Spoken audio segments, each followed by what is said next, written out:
Hi, Goddess of Love here again. Kamusta kayo dyan mga goddess ko? So, another reading na naman tayo today for you, mga earth signs, Taurus, Virgo, and Capricorn. No? So, kamusta kayo dyan mga earth signs natin dyan? So, let's see, no, ano yung mga possible na sitwasyon ninyo this week, no, mga goddesses ko. Tignan natin. Pagdating sa inyong family, love relationship, no, and community, career, and of course, self-care advice na rin for you this week and message advice from the universe, no, mga earth signs natin. But before that, no, available pa rin ang ating all-in-one prosperity candle, no, ang link ay nandyan sa ating description below, no, available siya sa ating Shopee store. And for those who are interested naman na magpabook ng inyong mga personal reading, no, ang details ay nandiyan din sa ating description description below mga goddesses ko, no. So let's see, no, ano yung mga again paparating sa inyo mga goddesses ko, earth signs, Taurus, Virgo, and Capricorn, no. Tignan natin. And yung mga benefits nga pala na makukuha ninyo dito sa ating all-in-one prosperity candle is nandyan din, no, basahin nyo sa description below mga goddesses ko. Makikita nyo yung mga makukuha ninyong benefits at yung mga possible na pwede nyong i-affirm, no, sa ating all-in-one prosperity scented candles, no. So, let's start the reading for you. Capricorn, no, kamusta kayo dyan mga Capricorn natin, no. So, let's see ano yung mga possible na sitwasyon na paparating sa inyo within the family, career, community, no, person on your mind, self-care advice for you this week, and message advice from the universe, no. And tignan din natin na overall energy nyo this coming week also, no, mga Capricorn, no. So let's start.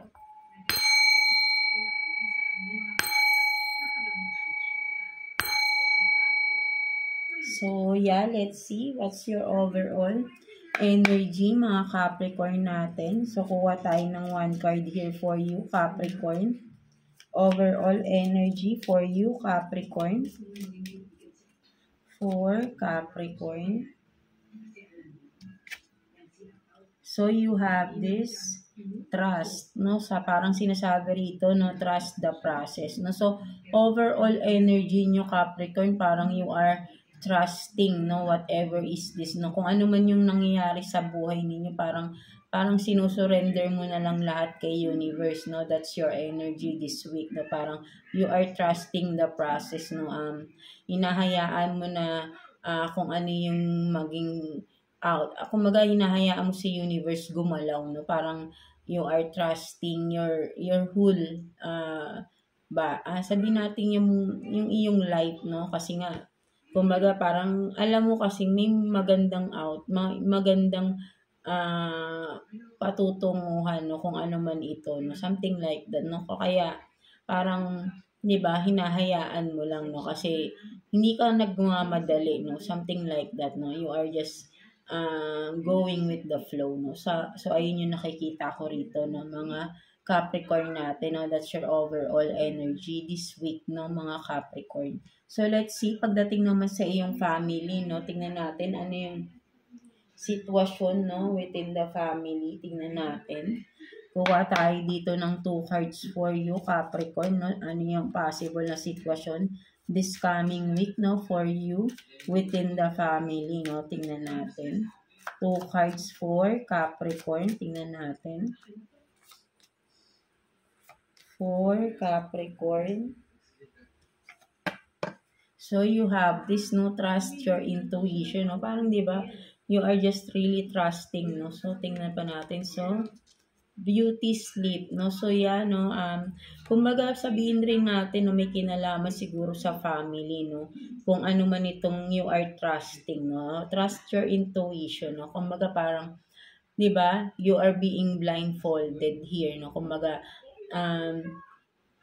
mas pinapalakas mo yung kutob mo, no, within the family. Sabihin natin, no, within the family, parang sabihin natin na ang nakikita ko na possible na paparating this week is may mga sitwasyon dito na hindi na kailangang sabihin, no. ay parang nakikita na agad, no? Something like that. May mga makikita kayo na hindi na kailangang sabihin, no? And with the beauty sleep here, no? Yun nga, no? Kahit sabihin natin natutulog kayo, no? Something like that. Because parang for some of you Capricorn, napakalakas ng inyong intuition, napakalakas ng inyong kutob, no? So kahit hindi nyo nakikita, alam nyo may something, no? Ayun yung nakikita ko rito, no? Kung ano man itong mga nangyayari, no, within the family, alam nyo, no, kahit hindi mo mismo nakikita, alam mo dahil malakas yung pakiramdam mo. So may mga something na may mangyayari or mga issues na kahit hindi mo nakikita, alam mong meron, no? So within the family, no, this coming week, no, parang may mga kutob ka, no, na mga issues, no, within the family, no. At for sure, no, ang nakikita ko rito ay tama yung mga hinihinala mo, kahit na sabi natin nakapikit ka pa, kahit tulog ka pa, no, or something within your sleep, no, ay may mararamdaman ka, no, kung ano man ito, no, mga Capricorn, no. So may kutob ka, no, kung ano man ito, no, so alam mo na yan, no, for some of you Capricorn, no. So kung ano man yung nakukutoban mo, sino man ito within the family, ay tama, no? Tama yung hinihinala mo dito, no? So, yeah, ayun yung nakikita ko dito ng mga Capricorn natin, no? So, let's see naman pagdating within the community, no? Tignan natin, no? Ano yung mga possible na sitwasyon na paparating, no? Within the community, no? So, tignan natin. Kuha tayo ng 2 cards for you, Capricorn, no? Let's see. 2 cards for Capricorn. Tingnan natin. For Capricorn, please.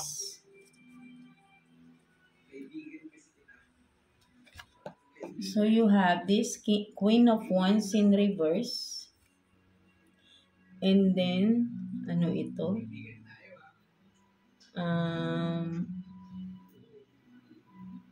Three of Pentacles, no? So, you have this Queen of Wands in reverse and Three of Pentacles. So, maybe ang nakikita ko rito, no? Maybe for some of you, pwedeng workplace to, no? Regarding, no? Sa mga katrabaho ninyo, no? May kinalaman kung ano to, mga nakakasama nyo, no? Something like that, no? Parang with the Queen of Wands in reverse here, no? Nakikita ko rito is may mga parang chismis, no? Pinag-uusapan, no? Hindi ko lang alam, no? Hindi malinaw kung sino man, no? Within this week, no? Parang sabihin natin na may mga maninira, no? May mga maninira or sisiraan, no? Kung ikayo man ito, no? Mga Capricorn, no? Within some people around you, no? Within the circle, no? Meron silang sinisiraan or may pinag-uusapan silang tao, no? Kung sino man ito na I think ay parang sabihin natin na kasi with the Queen of Wands, no? Someone na but then kumaga parang nakikita ko kasi dito ay meron silang pinag-uusapan na tao na parang sabihin natin na may hindi magandang pag-uugali, no? May mga pag-uusapan sila, no? Within this week, no? Within your mga tao sa paligid mo, meron silang mga pag-uusapan, no? Pinag-uusapan or pag-uusapan na isang tao na parang may masamang ugali, no? May makikita silang tao or kayo mismo, no? May makikita kayo na parang pag-uusapan itong tao na ito, no? Dahil sa kanyang masamang ugali, no? Something like that, no? Within this week, no, mga Capricorn natin, no? So, ayun yung nakikita ko dito, no? Mga Capricorn, kumbaga itong tao na pag-uusapan nila ay sabihin natin na nayayabangan sila sa tao na ito, no? Nayayabangan na feeling maganda, feeling pogi, feeling successful, no? But then, broke naman, no? Something like that, no? Parang kabaligtaran ng mga pinapakita niya, no? Or something na may marireveal din, no, sa tao na ito, no? That's why pag-uusapan itong tao na ito within this week, no, mga Capricorn natin, no? So, yeah, tignan naman natin, no, person on your mind, no? Sa iyong career naman, no, tignan natin. Kuha tayo ng 2 cards for you, Capricorn, no? Ano naman pagdating sa inyong career, tignan natin. possible na sitwasyon sa inyong career. For Capricorn, please. Tingnan natin.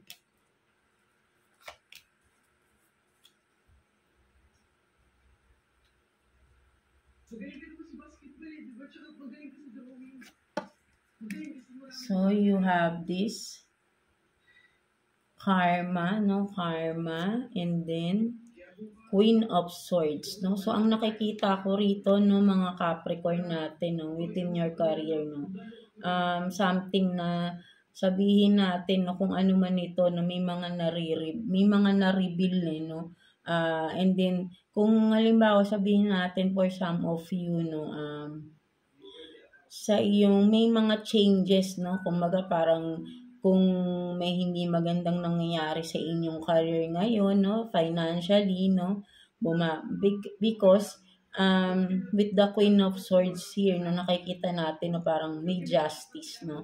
Kung ano man itong mga, sabihin natin kung kayo man itong mga Capricorn niloko, no, regarding finances, no, with the Queen of Swords, no, nakikita ko rito, no, ay justice will be served, no. Kung may pinaglalaban kayo regarding finances ninyo, no, may mga issues kayo regarding finances, no, ay makukuha nyo, no, yung mga sagot, no, yung katotohanan, no, because with this karma, no, kung sino man yung nakagawa ng hindi maganda or niloko kayo regarding pera, no, sabihin natin ay alam nyo rin yan, no? Makikita ninyo within this week na parang nagkakaroon na ng, with the justice, nakikita natin na parang kinakarma na siya, no? Sa kanya na bumabalik na yung mga ginagawa or ginawa niya na mga panlilinlang panloloko sa inyo, no? Mga Capricorn natin, no? So, may justice na dito, no? Kumaga, sabi nga natin, kung ano yung ginawa mo, babalik rin yan, maliit, malaki, no? Ano man yan, no? Na ginawa natin sa kapwa natin, no? May tamang panahon na babalik yun sa atin, no? Something like that, diba, mga Capricorn natin. So, ayun yung nakikita ko dyan, no? For some of you, within your career, finances, no? Kung ano man yan, diba, no? Kung sino yung mga taong nakagawa ng di maganda sa inyo, niloko kayo sa pera, no? Ay makukuha mo yung hustisya dito, no? Maybe for some of you, babalik lahat kung ano tong nawala sa inyo, no? Because hindi mo deserve na lokohin ka, no? Something like that. And yung mga nanloko sa inyo, no, sa kanila naman bumabalik yung ginawa nila sa inyo. Or vice versa lang din yan. Pwedeng kayo naman tong having this karma, no? So, again, vice versa tayo dito lagi, no? Mga Capricorn natin. So, let's see, person on your mind, no? Mga Capricorn natin, no? Anong possible na sitwasyon ninyo within this week, Capricorn? Kuha tayo ng 2 cards here for you, Capricorn. Person on your mind. Tingnan natin. Possible na sitwasyon ninyo this coming week.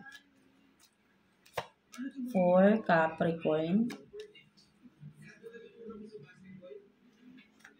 Tingnan natin. So, you have this, no, racing, no, running, avoiding, and then karmic, third-party relationship lesson, no. So, ang nakikita ko rito, no, parang ang sabihin natin, may tumatakas dito sa, sabihin natin may pagtakas, no, may mga umiiwas ng issue, no, regarding sa third party, no, kung ano man ito, no, betraying, cheating, no, iniiwasan niyo yung mga issue, no, ina-avoid yung pag-usapan, no. But then, kasi na-reveal na to, no, and this is a karmic relationship for some of you, Capricorn, kung sino man itong tao na nasa isip ninyo, no, talagang ina-avoid niya yung mga issues because totoo naman talaga, no, at iniiwasan lang niya, ayaw niyang pag-usapan because this person is not willing to address, no, yung mga issues, no, because hindi pa siya ready, no, hindi siya ready to let go of that whatever na mga third party situation niya, no, kasi nai-enjoy ng tao na ito. That's why, 'di ba, no, parang laging tumatakbo, no, kumbaga parang pag iko-confronta mo tong tao na to, no, bigla na lang aalis, no, hindi ka nakakausapin, no, iniiwasan niya na makompronta siya, no, because alam mo sarili niya, no, iniiwasan niya, no, maybe Kasi may mga ganyan eh, 'di ba? Yung umiiwas tapos kayo pa rin yung pagbibintangan, no? Tapos biglang mawawala ng ilang araw, no? Oh, hindi natin alam saan siya nagpupunta, no? From those days na silent siya, right? No? So, 'di ba? Na may mga ganung tao kasi, 'di ba, no, mga Capricorn natin. So may pag-iwas itong tao na ito, no. Ayaw niyang pag-usapan yung mga problemang ginawa niya sa inyo, no, mga within your relationship, 'di ba, no, mga Capricorn natin, no. So this coming week, no, possible ay iiwas pa rin 'to sa issue na alam mong merong third party, no. So this person is not willing to cooperate, no, at talagang masasakit lang ulo mo rito, no. So ikaw na rin, alam mo na rin, no, kung ano yung dapat mong gawin sa sitwasyon na ito, no, mga Capricorn, because malakas ang intuition ninyo, malakas ang kutob ninyo, no, mga Capricorn natin, no. So let's see what's the self-care advice for you this week, mga Capricorn natin, no. So kuha tayo ng one card here for you, Capricorn. Self-care advice for you this week. So you have this, look to the stars, no, sinasabi rito, no. So yan, no, parang maybe for some of you nagwi-wish kayo, no, na parang sinasabi nyo minsan, maybe pag sa gabi kinakausap nyo si universe, tumitingin kayo sa mga stars, no, something like that, no. Kung hindi man kayo, 'di ba, no, wala namang masama dun, no, 'di ba, sa moon, 'di ba. So kung ayun yung way na nakakapag-relax sa inyo, do it, no. At meditate, no, meditation, no, kasi nga malakas yung intuition nyo, maybe this is a way rin for you to connect your higher self, no, by doing meditation at night, no, under the stars, no, something like that. Parang mas pinapalakas niya yung intuition nyo dito, no, within the moon, no, something with the moon and the stars, no, parang mas lumalakas yung intuition, yung mga kutob-kutob ninyo, no. So maybe para mas lumakas pa na do some meditation, no, under the moon, under the sun, maybe lalo na pag full moon, no, mas malakas yung effect, no, kapag magbe-meditation kayo, no, for some of you. Nakakatulong yan sa inyo, no, kasi nakakatulong din talaga sa atin yung kapag malakas ang kutob natin, no. Nakakatulong yun para ay maiwasan natin yung mga taong manluloko, no, something like that, no. So yeah, let's see what's the message advice for you ni universe ng mga Capricorn natin. Message advice for you, Capricorn, from universe. Kuha tayo ng one card for you, Capricorn. Let's see.